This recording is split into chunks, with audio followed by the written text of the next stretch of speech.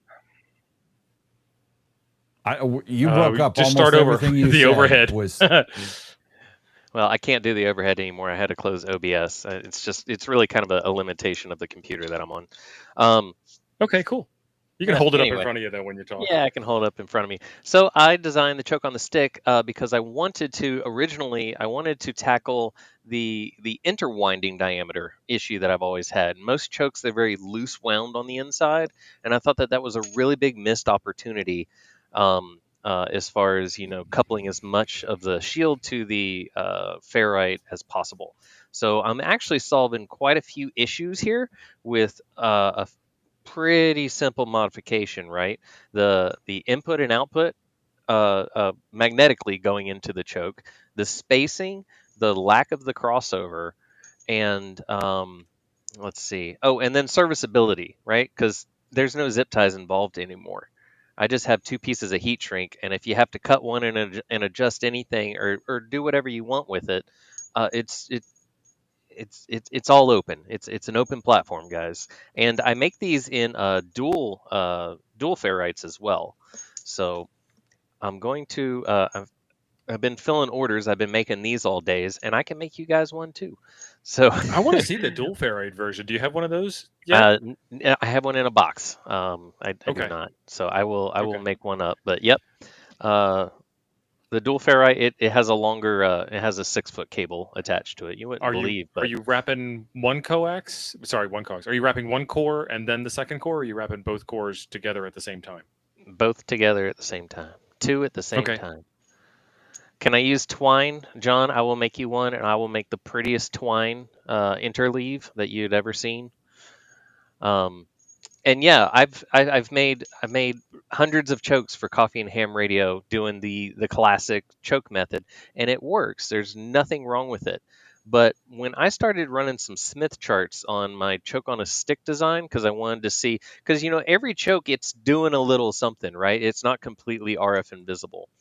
Um, when I analyzed this one, I couldn't believe it because the Smith chart just had a dot right in the center, and it was just maybe a pixel or two above into the inductive side of things. But um, and again, like I'm splitting hairs here, guys. So don't think that I've discovered a better wheel or anything like that. Oh, I have to share screens like a peasant. So here is a typical da, da, da, uh, what I call flat toroid wrap. So you can see that this is the entire 1 to 30, and it's mostly RF invisible, right? Like So mostly. let's talk real quick about what the Smith chart is and why that blue dot is where it is and why it's important before we get into how they're different, just to make sure everybody's on the same page. All right. Yeah. Don wants to know if we can go 5K digital. I mean, basically, it's Not just a legally. coax cable. Don, if you're doing that, buddy, I want to come over. I'll bring beer. We'll have a good time. Yeah. oh Yeah. Lord, So oh so Lord. basically there's a little, I mean, again, I'm splitting hairs here, right? This I wanted to find out where and why this was, right? It's we're getting a little high on the resistance, and let's see. And then we're also inductive a little bit. And the inductive part of it comes from the crossover. I'm sorry, not the inductive part of it. The reactance part of it comes from the crossover. And so this is as good as I could actually make one myself. And then it still has this little runaway from 1 to 30, 1 to 30, and I'm like, why isn't that thing dead in the center? Because when I connect my dummy Yeah. load, it's dead in the center. This is just some coax. What's going on here? Well, everybody knows that any coax feed line is not exactly 50 ohms. There's wild variances that we get with our feed lines and so on. But I would take these cables and measure them without them going around something, and they would be practically invisible. Like, so there had to be something else going on. And then that's when I just kind of woke up out of a fever dream one day. I was like, let me change the entry and exit points to this choke magnetically on and send them through a different plane. I haven't seen anybody else do it this way. And when I tested it, I thought I had broke something. Um, And then I even had to like zoom in and like here we go, share screen like a peasant. Boom. This is my Zig choke on a stick Smith chart. That's what you get. And again, I'm splitting decimals here, guys, but it's an improvement, and every little bit helps. I haven't seen anybody do it like this. I'm really excited, and it's a lot of fun for me to make, and you can make one too. This is not a secret, guys. I am very open with how this works. So Okay? we just look at it. Done. There's Yeah. your schematic. Right. So John Jean-Luc had a couple questions, Yeah, hit which me. I think we answered one already.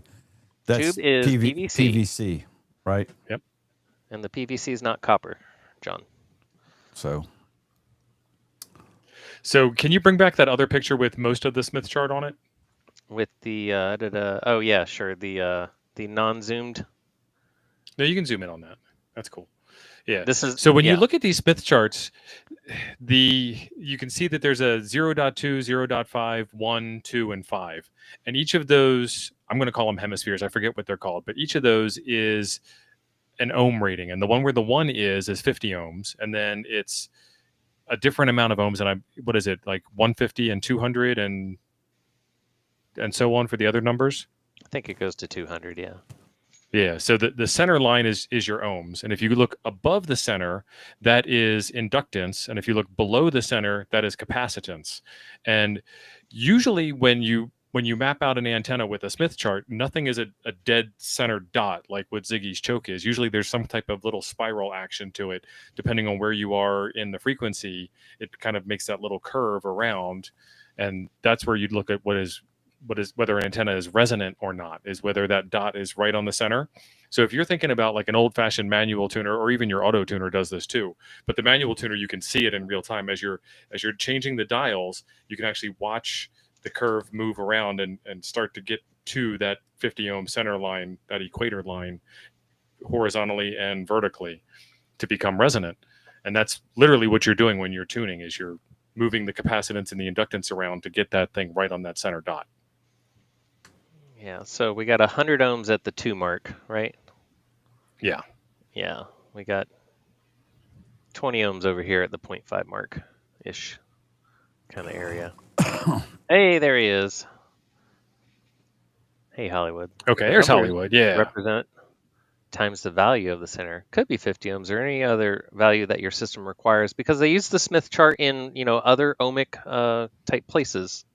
So besides just ham radio, we're not the Yeah. center of the universe. yeah, they basically just kind of use it for whatever it is that they're talking about. Mark Hughes is asking what your frequency range was when you ran your chart. 1 to 30, of course. Yep. DHF, like the Bears. Howdy, DHF. Dave.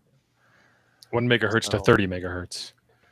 So And I then- think there's a couple of improvements that I've accidentally just stumbled upon, and any improvements a bonus. So I'm excited about it, and people like it, and I've made quite a few, and I need to order more stuff actually.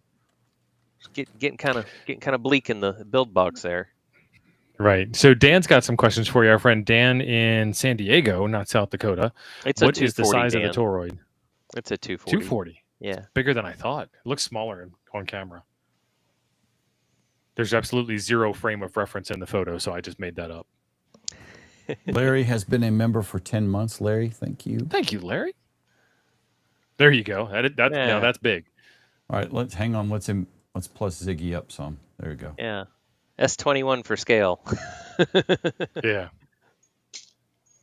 That's great. And So then Dan's got another question for you. How does it compare to 4 or 5 beads strung together instead of wraps around a core? So honestly, I don't think that anything can really beat a whole bunch of beads.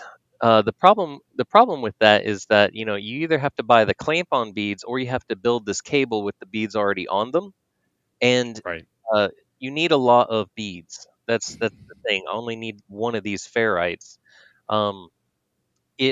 In my opinion, it probably is the better choke to have all the beads, because now you're not doing any kind of twirling or twerking with the coax and all these things. But for the compromise of just simplicity, and just be able to throw one of these on wherever. Whereas the bead ones, 4 or 5, you have to basically think of every single bead just being one turn, right?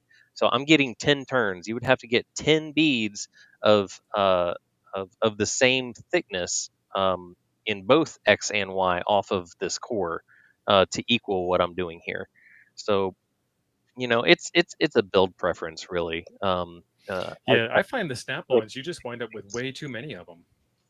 Really enjoy. I just had PDI called me and he's got common mode problems. He's crying the blues, and I said, "Well, what antennas do you have?" And he says, "Well, I've got my 9-to-1 6 through 160 in fed, and he's got his 80 meter off center fed." And I go, "Both of these are common mode machines. These are like Yeah. the most common mode creatingness antennas in our entire hobby. I can't think of any 2 antennas that create more common mode besides the random wire infed. Don't twerk with your coax. Thanks, John. Right. The random wire infed and the off center fed. Scott wants to know if you earned those beads. Did I earn your beads? Well, I don't have any beads, so I'm a prude. So no, he didn't earn them. Steve, we got a bunch of questions queued up and pinned. Questions and or I comments. see some of them. Let's do that again. So Jerry, how's it going, Jerry? Jerry says share the pic again or share the link. Jerry, you can find these on temporarylyoffline.com, and you'll get a little bit of write up, and you'll get some more pictures that you can look at and that kind of thing. But we will be sharing it more often during the stream. I'll drop a link on the chat. Oh, Frank is on it right now. Get there. Oh, Frank's on it. Thanks, Frank. Yeah, we have a Frank for that. Frank's awesome. Thank you, Frank. Yeah. And then Chris says efficiency and or dB differences between the two, and I'm guessing he means between the crossover flat or the choke on a stick. And so we showed the efficiency on the Smith chart, but you also had a dB difference, didn't you? You had that. You had that sweep. Oh, we're talking about the suppression sweep. Yeah. Let me pull that up. We're gonna pause on this question for a minute while you're pulling that up. Yeah. Jean-Luc Locutus wants to agree with you. So the PVC tube is creating a condition where the coax is in better contact with the toroid. That is what's creating a beater performing choke. I think he means better, but I like to call out people's typos. Beater. Yeah, the beater choke. That choke's a beater. It is the beater. Go choke on a stick. Yeah, so it's the tightness of the coax wrapped around the core that creates a more magnetic flux, which interacts with the flux better, which does more common mode suppression. Yes, agreed, John. You are correct. Frank is way better than that Randy guy. There's plenty of them out there, so. Ziggy's choke on a stick. It's right here. Bam. Questions. I mean, pin comments. Tio. Yeah. I was buying time for him to bring this chart up. Yeah, I'm because we're still on this question from Chris. I am not. I am so disabled right now because I don't have OBS this evening. But here's a screen grab from my Nano VNA for all you fans out there. The reason why I went 43 is I kind of wanted this balance, right? I wanted greater than 20, and I wanted it balanced, and I probably could have done this 100 $20 for a volume discount. Jonathan, you can always email me, buddy, at ziggybuilds@gmail. We'll do a big bulk discount for you, no problem. No problem. But I wanted something that was very Jonathan. Very John, like thank you, buddy. splitting the baby. It was questions. Thanks for clarification. Interesting concept. Wasn't a statement. No, that was a statement. You were absolutely correct, John. That's why I made it a statement. Oh. So of course this is performance of one core, right? I don't have a suite for 2 cores to show you, unfortunately. I was a little unprepared. I had some things going on behind the scenes here, but yeah. So we can actually good help. He calls me the help. You see this, guys? I didn't call you that. That was Jen. So here's our sweep. Here's 1 to 30, right? And sorry, I can't really show it to you, but it's not a bad choke, right? So in ham radio, they say anything greater than negative 20 dB of common mode suppression is decent, right? For a majority of what we're doing here in the middle, we get more than 30 just with 1 core. So it's a pretty fair performing choke. And I had a condition because I'm an old man now, and I have my ladder line doublet out in the backfield. Round of I applause for Ziggy. I built myself a choke on a stick, and I've got it stuck after all my antenna switches, right? So basically right into the back of the radio. So I've got a choke on the stick here, and I put another choke on a stick out there at the feed point for my ladder line doublet, and all of a sudden 10 meters wasn't a problem anymore to tune in. And I was thrilled because that was the only band that gave me a little bit of a bit of flack on manually trying to pull that in, and I'll be darned.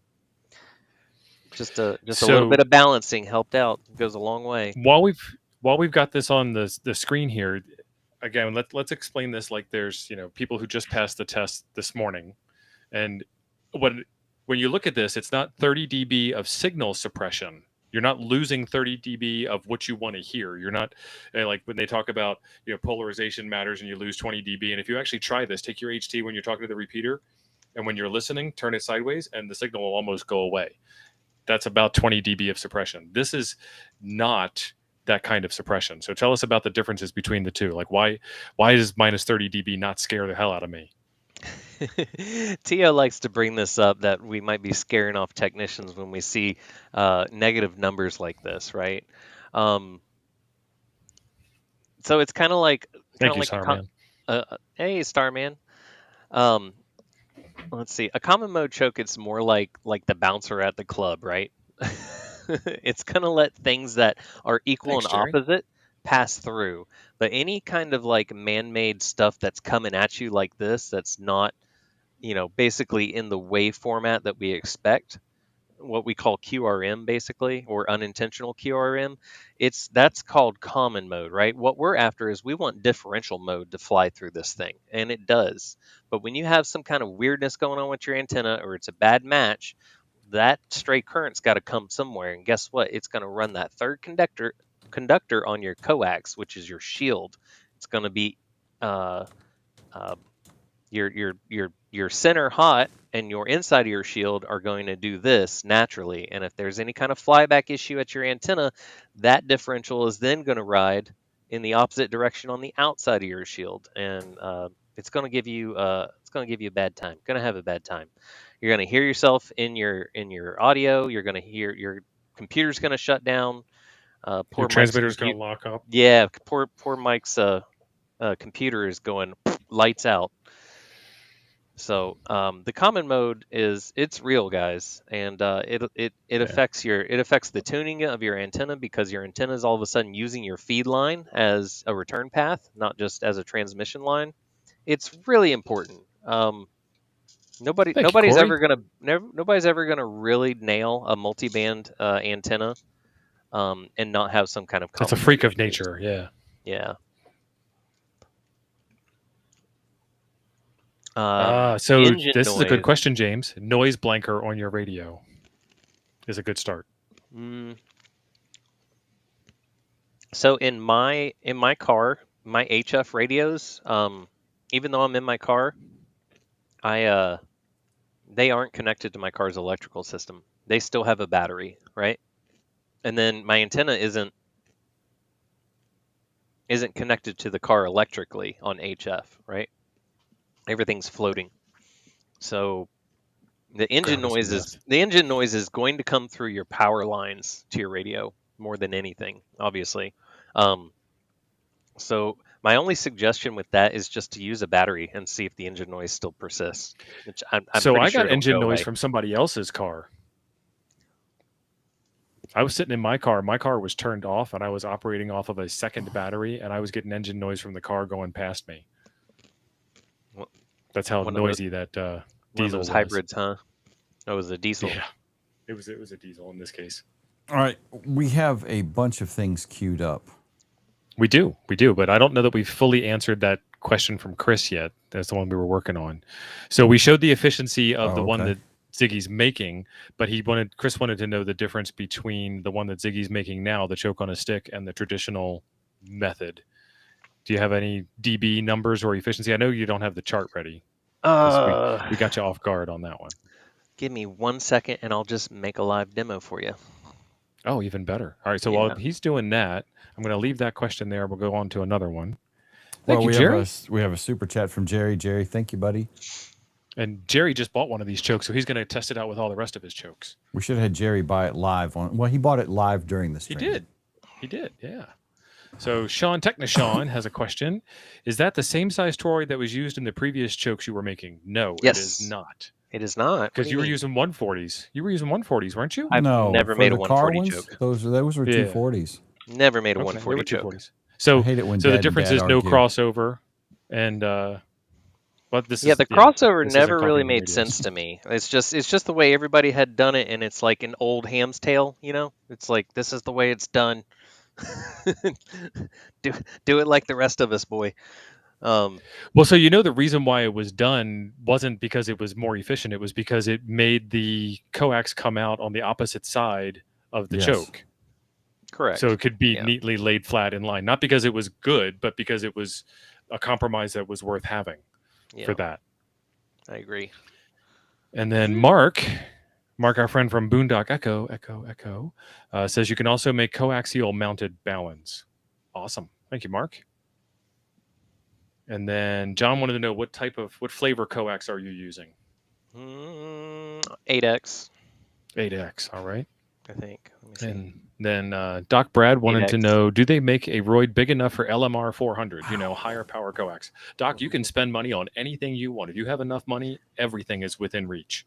So here's the thing with that question, right? People, they come at me and they go, oh, well, I run full power and this, that, and the other. And I'm like, well, if you have a matched antenna, all that power is going to run out there, and it's not going to give two winks at, running 1500 watts through, one of these. Right. So that's kind of up to you. Like, mostly up to you. Let's see. And then John, so I have a large vertical loop antenna. Would this work for that? Absolutely.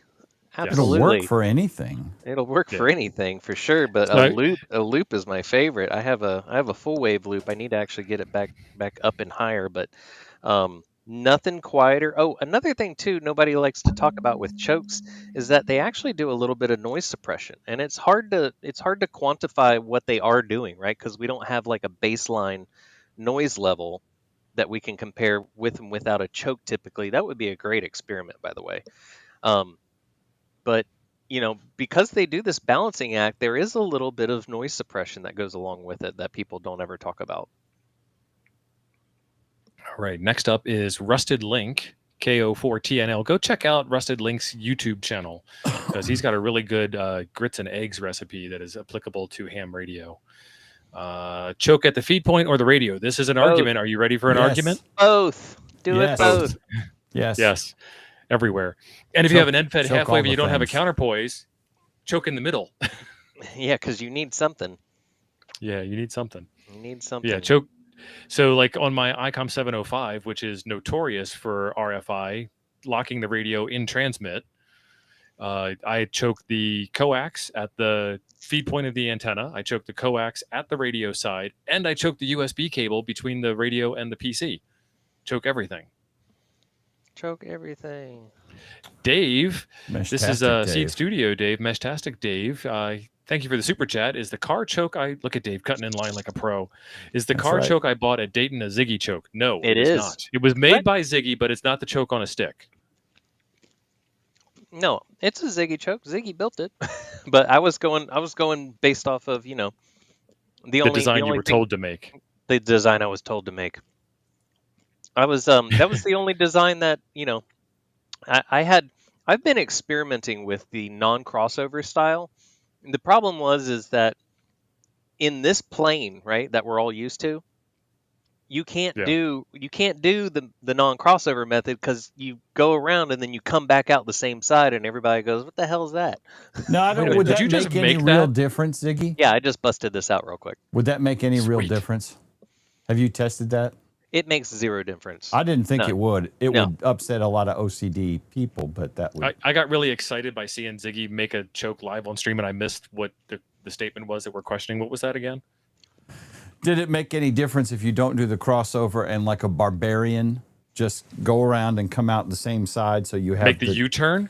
Make it, yes, live in the choke, and you know, and it'd be like sticking up, and you know, like the GeoCities of choke, ugly. GeoCities of choke.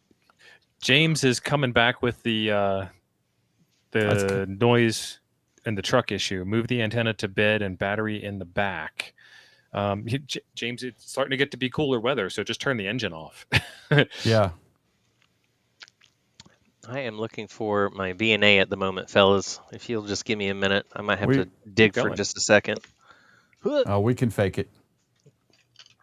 Sounds good. And then Lightning Lee is saying here minus 30 dB gain, which is the same as 30 dB attenuation. That is gain equals negative attenuation. Exactly.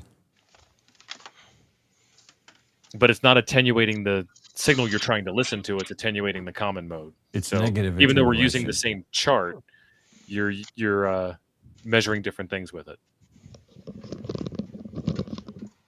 And then John wants to know how many turns on the choke on a stick.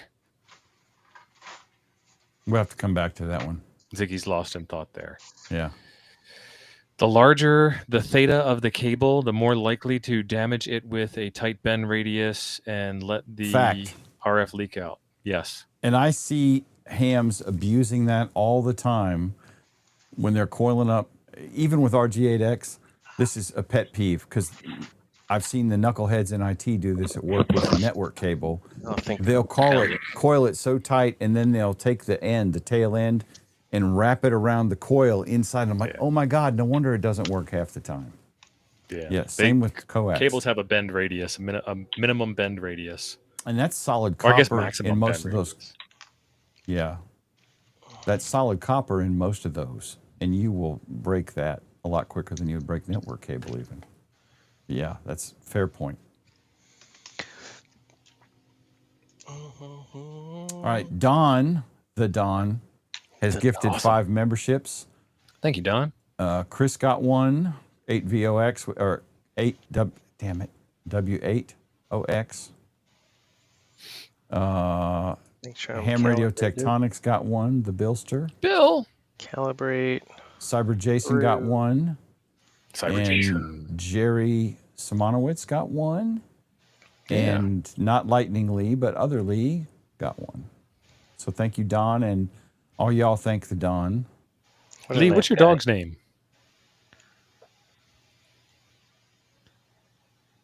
Oops. Go away. So Ziggy's got his ears on. How many turns on that choke that you're making, the choke on a stick? 10. But 10 I can do 12, and it can be more of a low bander. I just split the baby right on the whole HF band with 10 and Mark IV, which is the highest at negative 35 dB for 14 megahertz. So I thought that was kind of a all-in-one exclusive selling point. You know, it's kind of through. Kind of made for you POTA people, you know what I'm saying? Yeah, Hollywood says the crossover changes the Q factor of the attenuation, higher Q without the crossover. And you want a higher Q because you want to get more of the signal that you want to hear and less of the stuff that you don't want to hear. Thank you, Hollywood, for explaining that in a way that I could not. In science words. in the smarts, yes. Every time I talk to him, I feel that way. I'm like, damn. I'm an idiot. He was out doing some Hollywood on the air the other day. Oh, nice. I actually got Hollywood in my log a while back.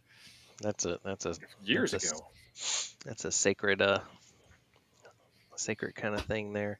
All right, let's see here. Oval cores. Oh, wow. I got to read this one real quick. I used 2 oval cores super glued together and wound the coax through. I could only get 4.5 turns of RG58 through and haven't had a chance to test. The half turn allows opposite side output. So he's talking about making a binocular core, it sounds like a pig nose core. Right. But it's a small one. I have a small core like this. And in this case, it's not one turn through one hole that makes the count, the turn through the core. You have to go through one, around, and back through the other in order to be one turn, quote unquote. And so he's doing 4.5 turns. But that, if it works, it works. Hobby is all about experimenting, so enjoy. All right, cute puppers. All right, yeah, All right, we'll wait for the new picture of the. Yeah, I just had to see here about my my calibration method here. Scott said ABR Ultraflex has a bend radius of 4 inches. That would be one big ass toroid. That would be. But imagine the suppression you'd get of common mode with a toroid that large, and how many turns you'd need to put around it. That could be an issue there. Combined, like I said, guys, I'm not on here, and I'm trying to make something out of nothing. I just think it's a better all around product. It's serviceable. It's mainly serviceable is the big thing about it.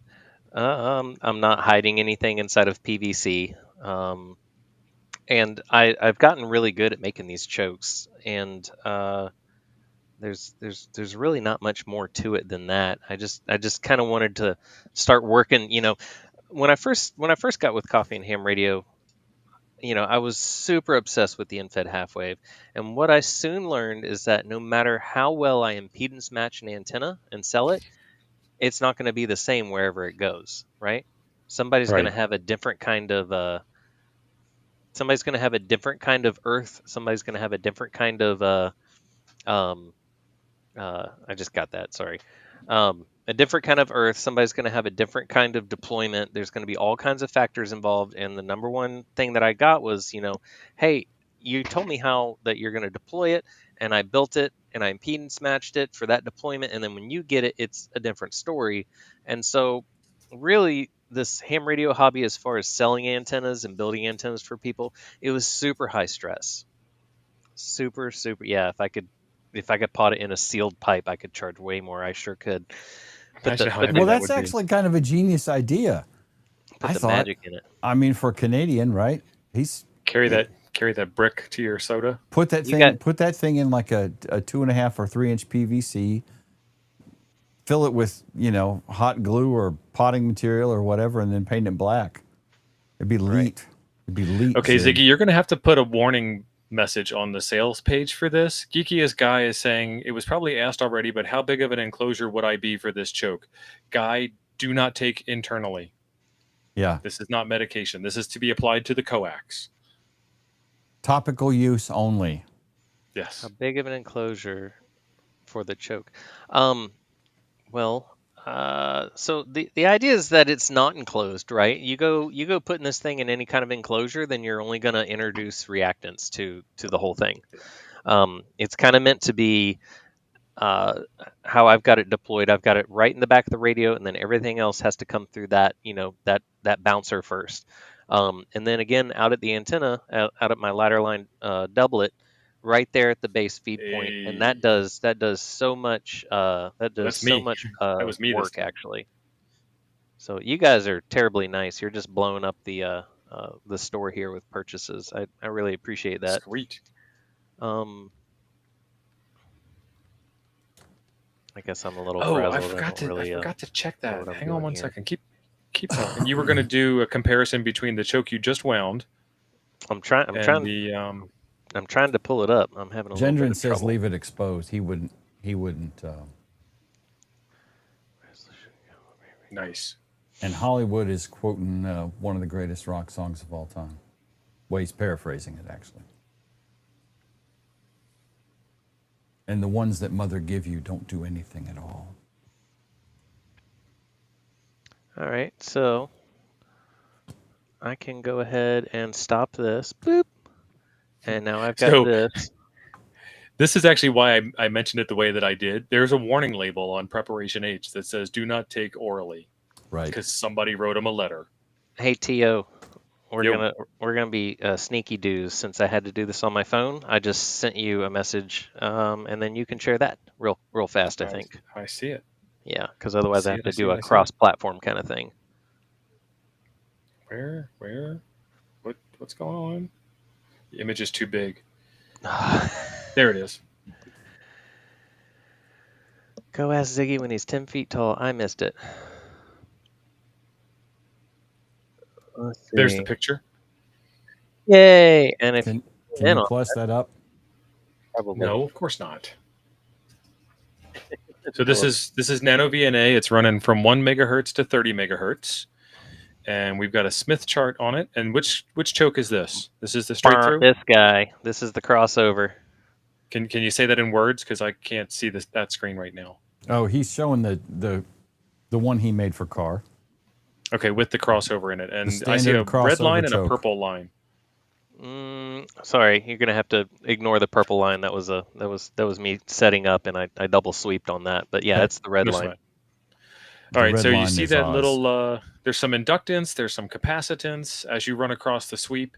I don't know which way the sweep started or stopped, but imagine that just roll with it for purposes of illustration. The top of the red line is 1 megahertz, and as you go 1, 2, 3, 4, 5, 6, 7, all the way down to 30, that's at each individual sample point along the 1 to 30 megahertz, and I think it's only, 101 Zig? How many sample points you got set up? I guess it doesn't matter. All the sample points. Yeah.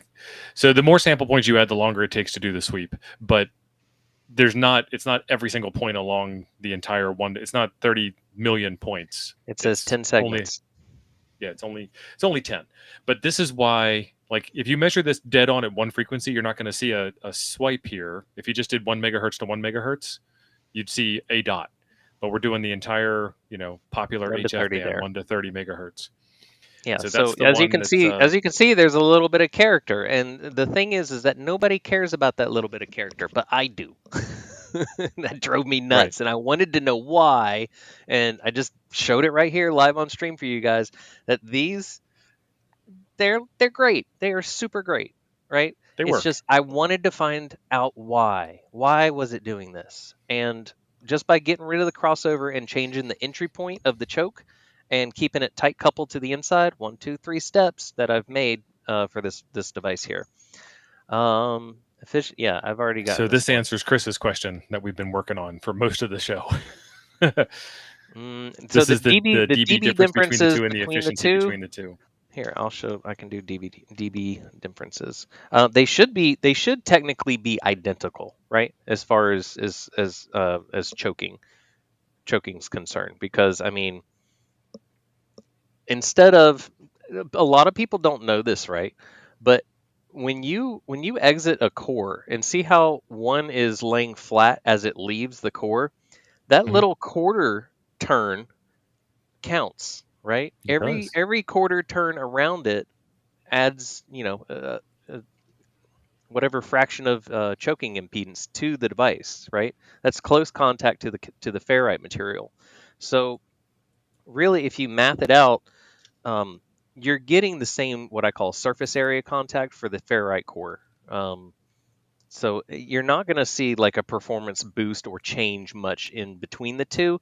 I was really just trying to look through it and trying to figure out, why does it have the reactance?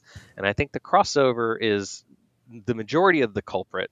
But like I said, I couldn't just have the non-crossover, so I had to figure out a way to make it go in and out. And just by changing it like this, and when I scanned it this way, it got even better. And I was shocked. I was like, did I do a thing? I think I did a thing.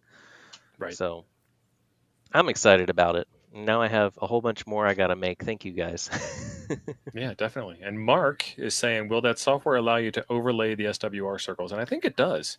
It's because you have the purple and the red. So I'm not gonna. I mean, I'd have to. Yeah, I can sweep one and then sweep the other, I guess. But I think it does. I'm almost positive it does. I'm not saying it doesn't. I'm not set up. We don't currently have the talent for that. I'm not set up today, guys. I almost forgot I was supposed to be on today. I had some issues. We were wondering. Yeah, and then John's asking, what's the Android app you used for that? Nano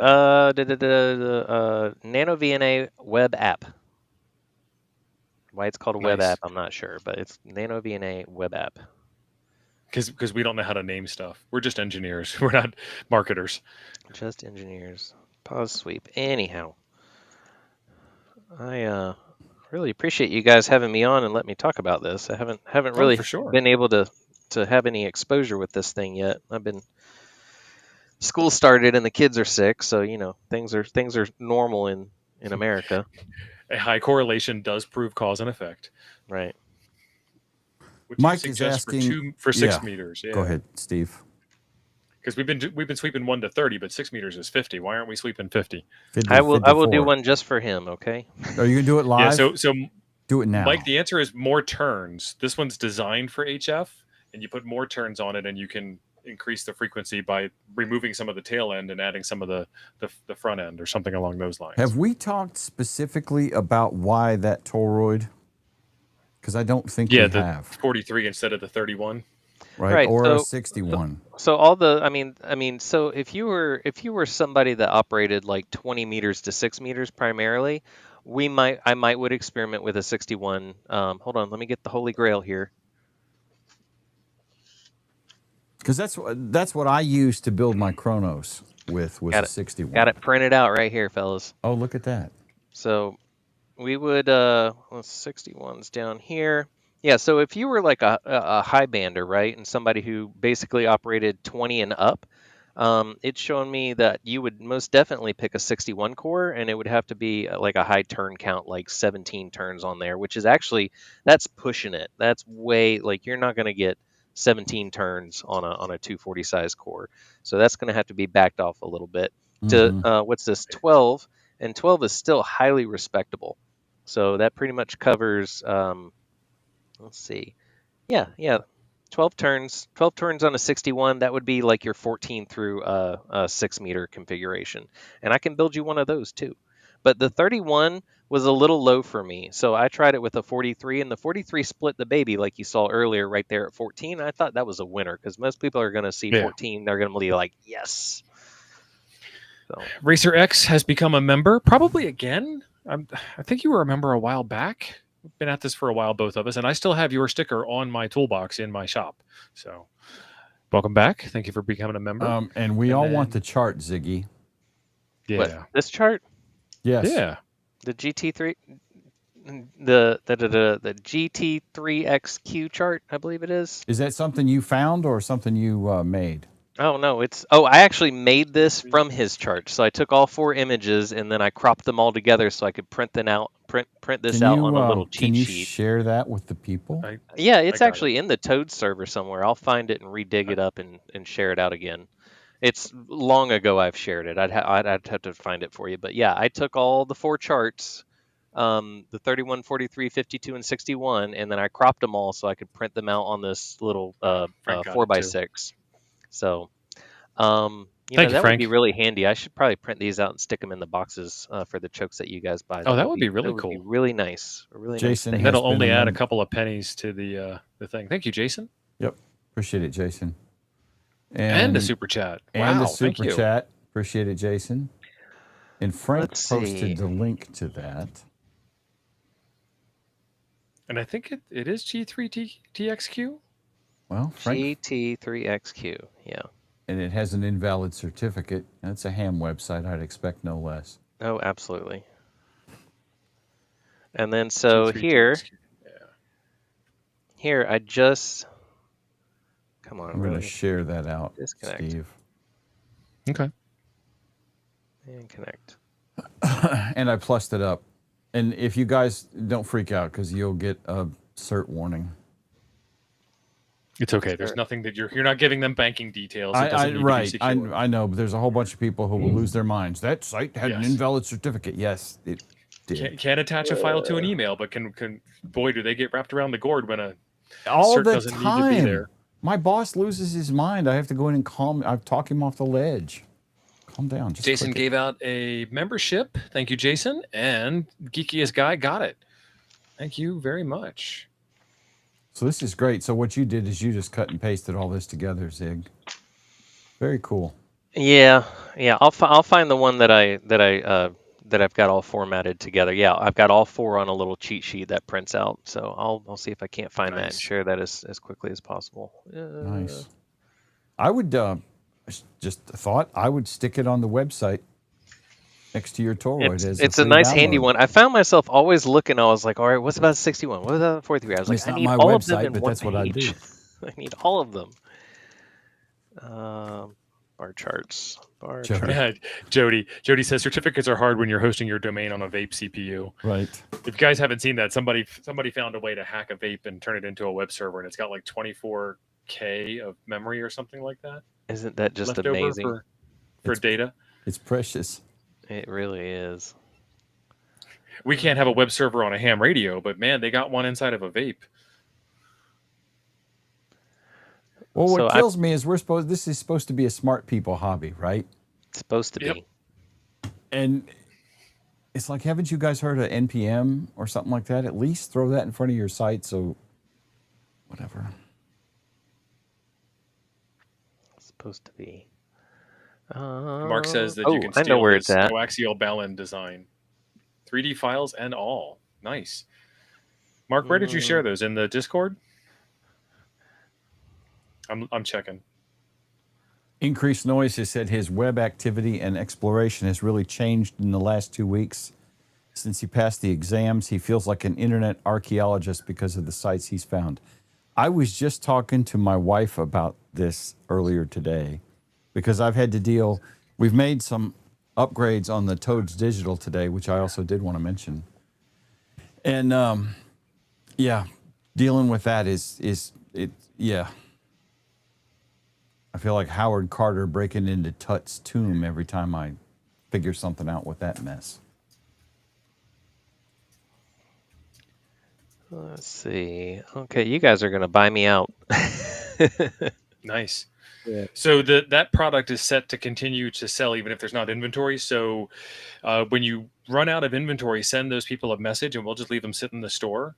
You know, these are artisanal, handcrafted, choke on a stick. Bespoke. And, that's the word you use. Bespoke. They may take time to be properly loved. Yeah, no, I love making them. They're a lot more fun than doing. Taurus knots. Yes, James. I can make you one, but it's only going to be for one band. you better choose wisely. They're super high Q, the air cores, and the problem with the air cores is that they have the same problem that the crossover method has, is that you'll have some kind of inductive reactance going on because of what it's doing onto itself.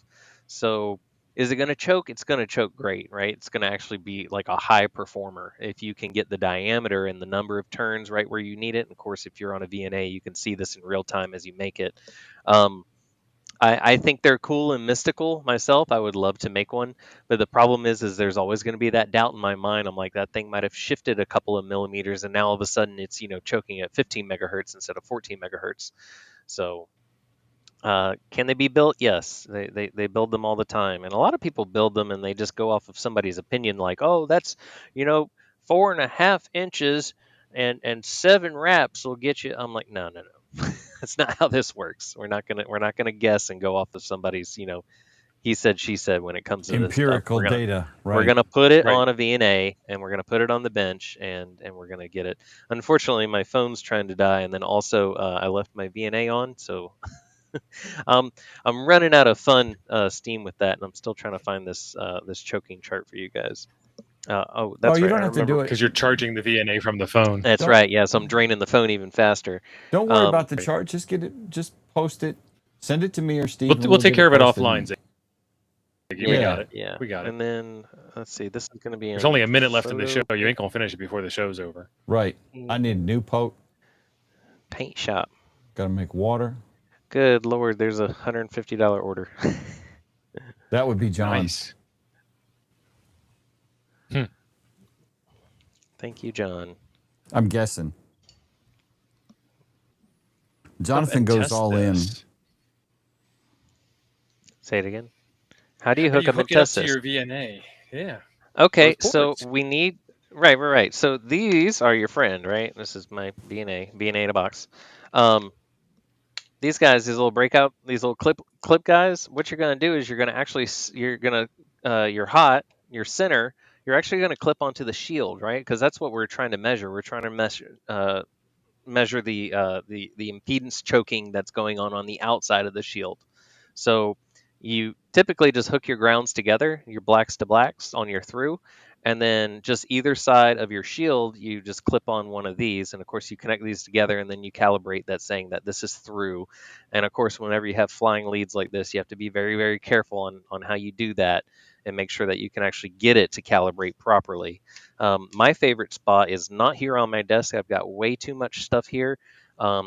It kind of everything matters, right? My favorite place to test Everything these affects whenever I'm everything. going for like a dead empirical kind of test is that we have these thick tile pieces on top of the kitchen counter, and that is like the most RF quiet as far as test bed that I've found in the house, for like laying stuff out and testing it. So yeah, my wife loves it. She comes home from a hard day of work, and I'm sitting there, and I've got all kinds of wires and stuff on the kitchen counter. At least you don't have 3D printers on the dining room table. Well, We never use the dining room. Shut up. Sean is asking if that's regular Schedule 40 it PVC sure is. or is that something It special? sure is. It's off the shelf Plumbing, stuff. plumbing Man. grade. It really is. And It was the wants the perfect link again. former. Which link do you want, Jason?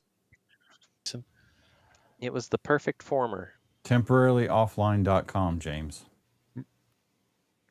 That one works too. I guess that's what he's asking. I'm not sure. Mm-hmm.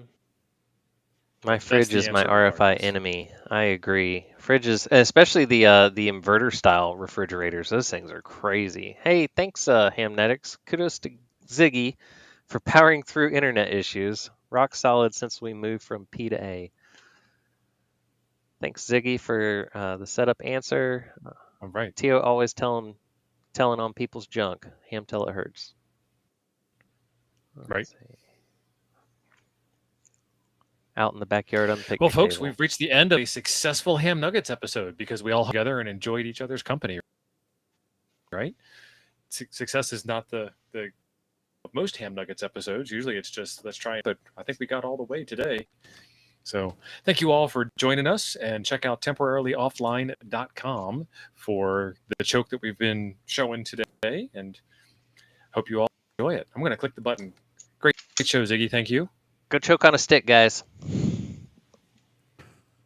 And thanks, Did Jim. we get to all the questions? Oh, you're welcome. Did we Did get we? to, there was some pinned comments. I think we missed a few. Yeah. I guess we can do that. Some double secret overtime stuff. So, which one, the 7300 Mark II or the FTDX10 Elecraft K4? Yes. DX10. Yep. Mark II doesn't have 7300. Bluetooth. And then Dave says thank you. Right. Done. And make You got it. me 3 more, Ziggy. You got it, Dave. And for VNA testing, how sensitive is the choke to it? Quite. Like everything. Do it. All right, now I'm clicking Thanks, the button guys. for real. Thank you, everybody.